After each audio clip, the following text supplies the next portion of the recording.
¿Qué tal? Finalizando la serie de videos en las cuales planteé explicar en términos generales el contexto y los factores que llevaron a Lázaro Cárdenas de ser un ayudante de imprenta prácticamente desconocido hasta llegar a ser presidente del país entre 1934 y 1940, continúo con una reseña hacia algunos de los sucesos que lo fueron guiando rumbo a la presidencia. Lázaro Cárdenas no era un personaje desconocido dentro de la política nacional y la familia revolucionaria.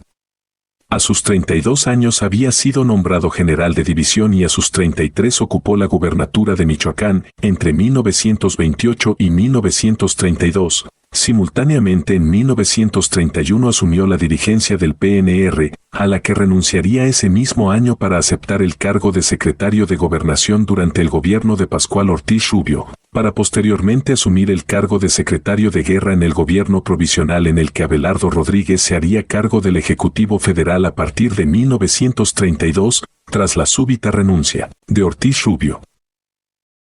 La relación mantenida con Plutarco Elías Calles fue crucial para el ascenso militar y político de Cárdenas, la cual fue cimentada durante el conflicto armado.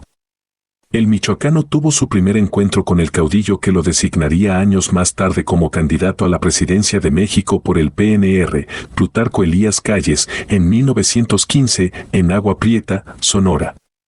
Si bien Lázaro Cárdenas mostró gran respeto a través de los años a la figura de Plutarco Elías Calles, sería su relación con otro personaje la que lo marcaría ideológicamente, su amigo Francisco J. Múgica, con quien tendría una estrecha relación de amistad hasta el día de la muerte del general, sucedida en 1954.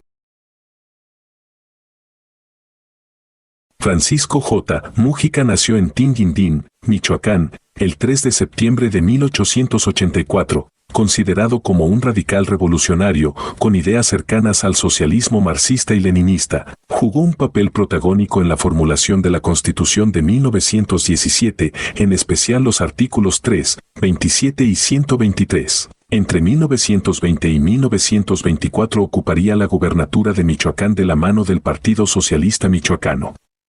La relación de amistad entre Cárdenas y Múgica se produciría gracias al encuentro ocurrido en la Huasteca veracruzana, después de que Lázaro Cárdenas fuera nombrado jefe de operaciones militares en las Huastecas, tras la huelga obrera en la refinería El Águila, y mientras Francisco J. Múgica vivía en la clandestinidad por la persecución obregonista de la que era objeto. Más allá de la estrecha relación de amistad entre los dos generales michoacanos, la gubernatura de Michoacán encabezada por Múgica sería fundamental para el desarrollo del gobierno estatal que encabezaría Cárdenas años más tarde y en el cual se vislumbrarían algunos de los elementos que caracterizaron su sexenio presidencial. Esto debido a que Cárdenas mantendría correspondencia regular con Múgica con la intención de que éste, con su experiencia fallida, hiciera recomendaciones al originario de Jiquilpan mientras encabezaba el gobierno estatal en Michoacán.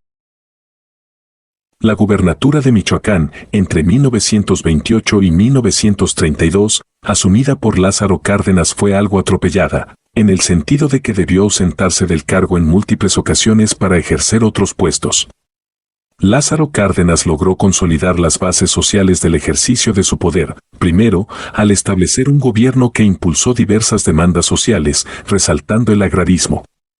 En segundo, aprendiendo de la experiencia de su amigo Múgica, no se mostró como un radical sino más bien como un reformista moderado, lo que le implicó que no existiera un enfrentamiento con el gobierno de Elías Calles.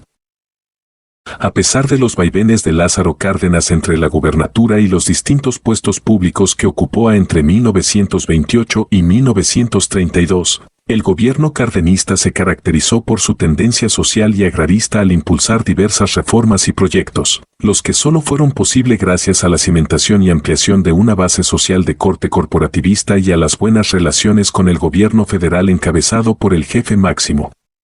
Varias de las estrategias y reformas que Lázaro Cárdenas logró implementar durante su experiencia en el Ejecutivo de Michoacán, de la mano de las recomendaciones y la experiencia de Múgica, fueron más tarde implementadas durante el sexenio que encabezó el michoacano.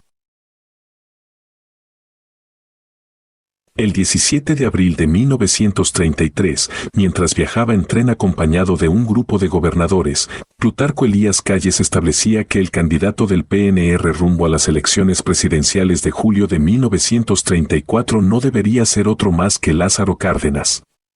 De este modo arrancaba la precandidatura del michoacano. Cárdenas parecía ser el personaje idóneo para el momento puesto que simpatizaba con los tres sismos de los años 30, el agrarismo, el nacionalismo y el anticlericalismo. El 6 de diciembre de 1933 a las 11:36 de la mañana, la candidatura de Lázaro Cárdenas fue aprobada, según se menciona, por unanimidad de la segunda convención ordinaria del PNR, seguido por los mensajes de aprobación y felicitaciones de Plutarco Elías Calles y el presidente Abelardo L. Rodríguez.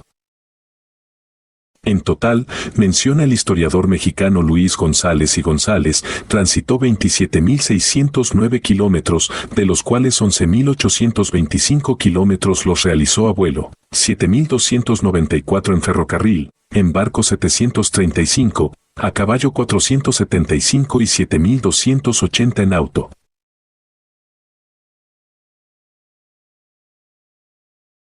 El 1 de julio a las 23:30, Lázaro Cárdenas contaba con 1.093.834 votos a favor, según el cómputo, siendo calificado por el Nacional de una abrumadora mayoría, la cual, menciona el mismo medio, fue posible gracias al voto de las masas trabajadoras.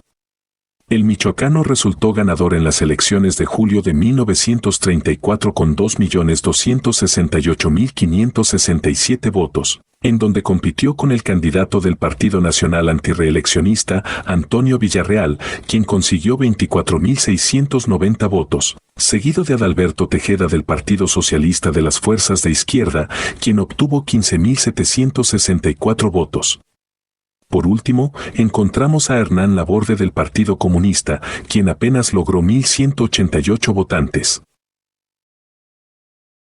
De este modo, el proyecto de gobierno que encabezaría Lázaro Cárdenas a finales de 1934, tras su triunfo en las elecciones de julio del mismo año, pretendía tomar como base el plan sexenal y los principales puntos de la Constitución redactada en 1917, además de las múltiples observaciones que el michoacano había realizado a lo largo de su gira electoral, buscando aprovechar las bases y liderazgos sociales y regionales a través de emular estrategias y mecanismos ya implementados durante su paso por la gubernatura de Michoacán.